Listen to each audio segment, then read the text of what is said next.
अस्सलाम वालेकुम वर्गोस, मैं हारिस अज़मी प्रोफेशनल एस्ट्रोलॉजर आपकी खिदमत में हाज़िर हूँ इस हफ्ते का अहम रिसर्च वर्क लेकर।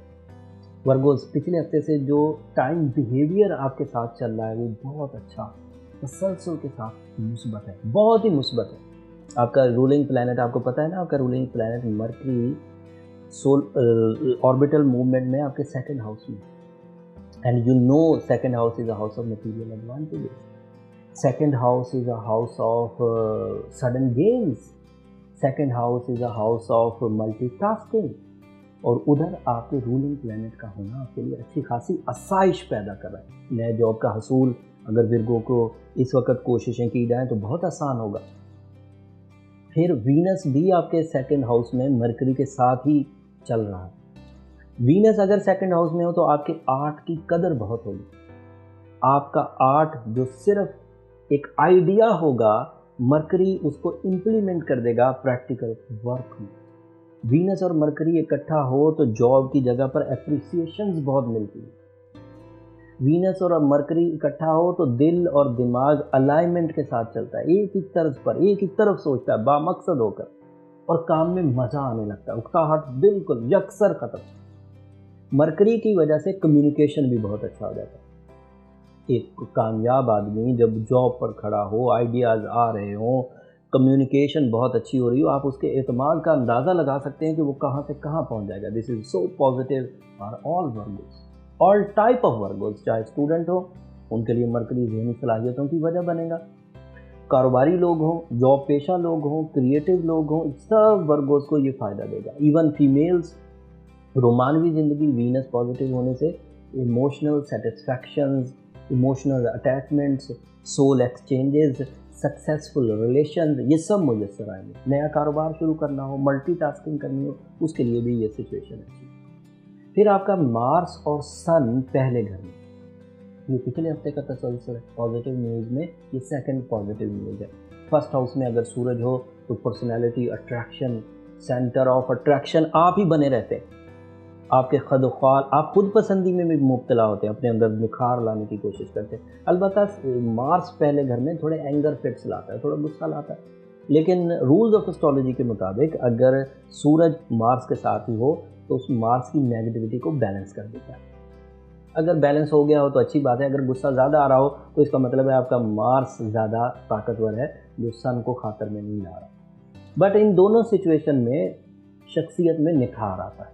आप अपनी ग्रूमिंग की तरफ जाते हैं, अपने आप को सही रखने के लिए, एनर्जेटिक रखने के लिए, स्किल्ड रखने के लिए, हेल्दी रखने के लिए कोशिशें करते हैं, और फिर इसका असर जो है वो आपकी सराउंडिंग पर आता है। आपकी पीआर बढ़ती है, आपका पब्लिक कनेक्शन बढ़ता है। तो ये दो चीज़ें, सन और मार्स फर्स्ट हाउस में, मरकरी और वीनस सेकंड हाउस में, अच्छे खासे पॉजिटिव। और जुपिटर आपके यहाँ फोर्थ हाउस में।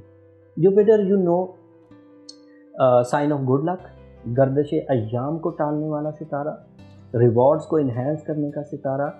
जिस हाउस में होगा उसका ट्रेंड उसी तरफ बन जाएगा, क्योंकि फोर्थ हाउस लग्जरीज का घर है, तो आपका ट्रेंड लग्जरीज की तरफ जाएगा और रिवॉर्ड बढ़ बढ़ कर आएगा, इन्हेंस होकर आएगा। आपके बिलीव्स में इजाफा होगा, आपका गवर्नमेंट के साथ ताल्लुक स्ट्रॉन्ग हो जाएगा। आप लीडर हैं तो आपके अंदर लीडरशिप क्वालिटियाँ मज़ीद बढ़ जाएंगी, ये जुपिटर की वजह से होगा। तो दैट इज़ आल्सो पॉजिटिव। तो अभी तक मैंने 5 सितारे गिनवा दिए, Sun, Mars, Venus, Mercury and Jupiter, सब पॉजिटिव। बट अब जो इस हफ्ते की बड़ी खबर है वो है आपके सैटर्न का आपके 5वें घर में होना। मायूसी की या कमज़ोरी की खबर ये है, या ख़राब खबर ये है कि सैटर्न अकेला इन 5 पर भारी साबित होगा। सैटर्न पांचवा घर सूरज का है, और सैटर्न की और सूरज की कभी नहीं बनती। सैटर्न अंधेरों का सितारा, अंधेरों का प्लैनेट कहलाता है। सूरज रोशनी का मंबा है, एज यू नो कि सूरज बहुत ताकतवर हीट प्रोड्यूस करता है, कॉन्फिडेंस प्रोड्यूस करता है। सैटर्न जो है नहूसत ज़ुहल तो मशहूर ज़माना है, एंड नहूसत ज़ुहल का 5वें घर में होना क्या नुकसान करेगा। इस नुकसान के 2 पहलू हैं। एक तो आपकी ज़ाती कमज़ोरियाँ एलैबोरेट हो जाएंगी, बढ़ जाएंगी, और सैटर्न उन ज़ाती कमज़ोरियों को अब आपसे डिमांड करेगा, या तो वो कमज़ोरी ख़त्म करो या फिर उसके नुकसानात फेस करो। ये सैटर्न का एक बिहेवियर। सैटर्न का दूसरा बिहेवियर क्या है कि वो सब प्लैनेट्स को रेजिस्ट करता है, रोकता है। 5वें घर में होगा तो आपके कॉन्फिडेंस को शेक करेगा, जबकि सूरज आपके पहले घर में होने की वजह से आपको कॉन्फिडेंस देना चाहता था, बट सैटर्न की पोजीशन ज़्यादा मुस्तहकम है, वो आपका कॉन्फिडेंस छीनेगा। सैटर्न क्योंकि 5वें घर में है तो आपको फैसला करने में भी प्रॉब्लम होगी। आपको डॉक्यूमेंट साइन करते हुए भी अब इंतहाई मोहतात रहना चाहिए। ऐसे डॉक्यूमेंट जिसके पीछे पैसा बहुत लगा हुआ हो, जिसका रिस्क लेवल हाई हो, उसको क्रॉस चेक ज़रूर करें पढ़ने की सूरत में, या उसका बी प्लान तैयार रखें।